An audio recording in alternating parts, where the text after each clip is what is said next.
A mother on probation, a medication change gone wrong, and a judge forced to choose between treatment or lockdown. What really happened inside this hearing? And how did it spiral into a second case ending in prison time? Let's break down the moments the courtroom didn't expect.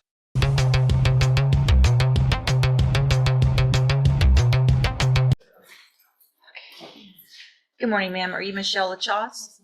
And this is cause number 22-39304. Ms. LaChasse is on probation for abandoning or endangering a child. It's a state jail felony.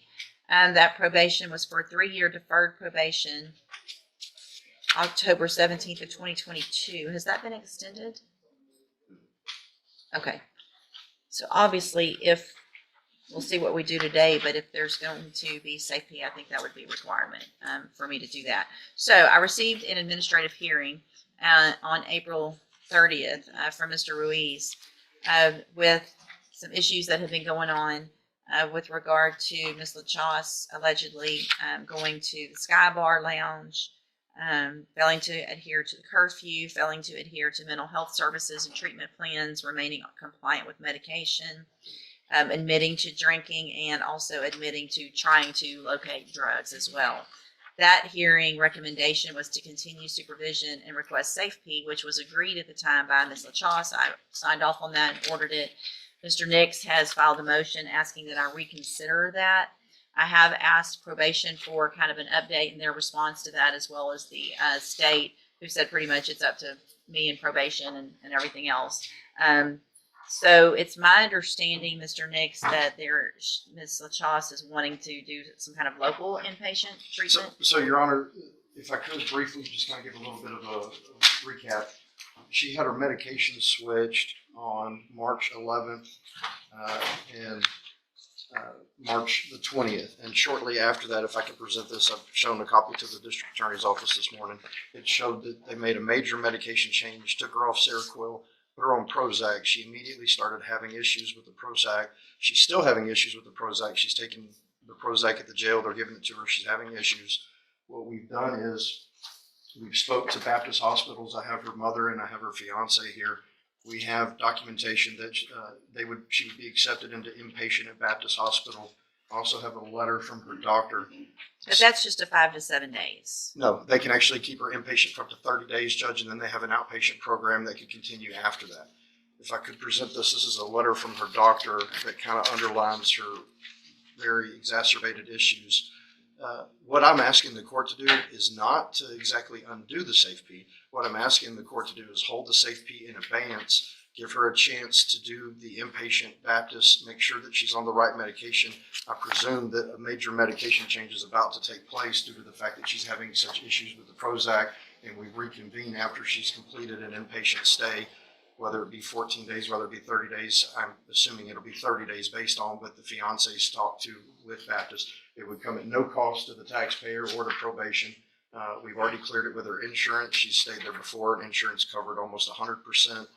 I'm asking the court to just hold the SAFEP in abeyance until she can do the inpatient treatment.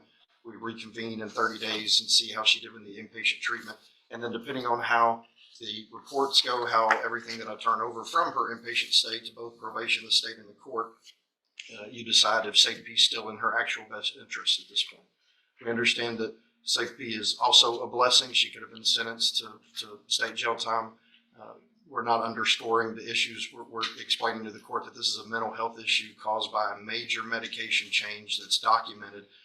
Her issues follow immediately after this, and she's still on the Prozac, and she's still having lots of problems in the jail on the Prozac. We're asking that we just hold this in abeyance.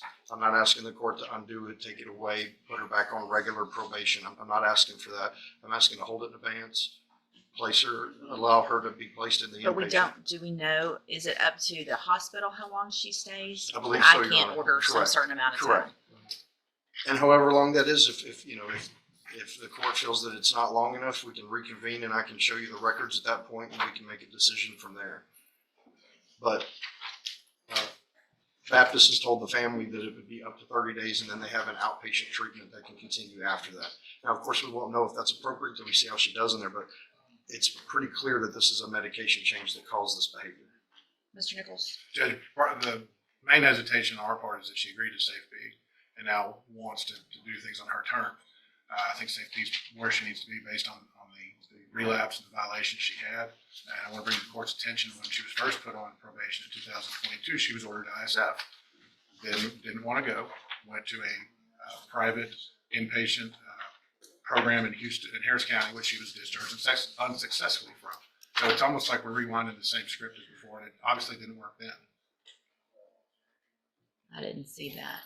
I don't think it's contained in the admin. I think Mr. Rudis can testify to that, Your Honor, if you want more detail. He informed me about that this morning. Okay.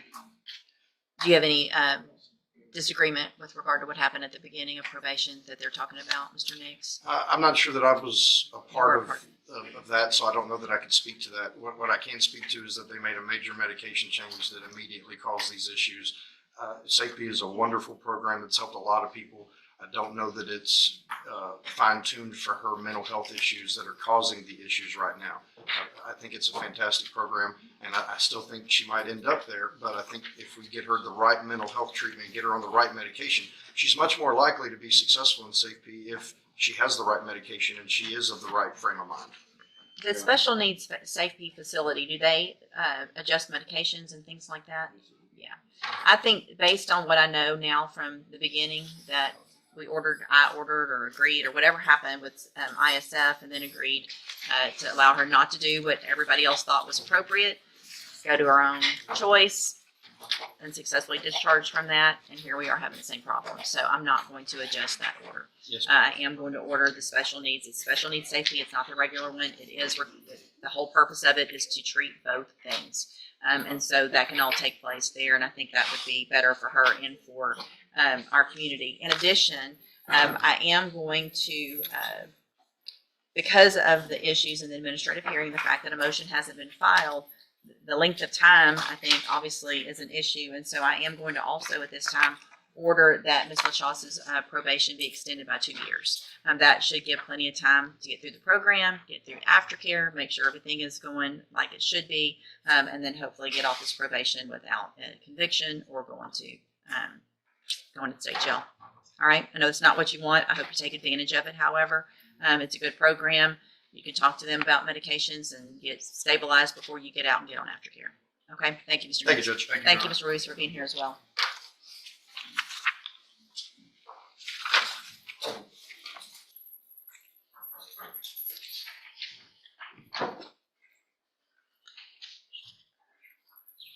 Good morning. Are you Jennifer Bowles?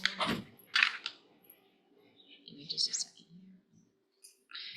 here. And will Ms. Bowles waive the formal reading of the motion? Ms. Bowles, in cause number 18-29814, I have a motion to revoke your unadjudicated probation. Shows that you were placed on probation January 28th of 2019 for the offense of fraudulent use or possession of identifying information. That was a third-degree felony, and that was a 10-year deferred probation. Is that correct? It alleges that you violated your probation. Count 1 alleges that you provided a urine sample October 24th of 2023 that tested, and October 25th, that tested positive for methamphetamines, amphetamines, and ecstasy. And is that true or not true? True. Count 2 alleges that you provided a urine sample January 25th of 2024 that tested positive for methamphetamines and amphetamines. And is that true or not true? True.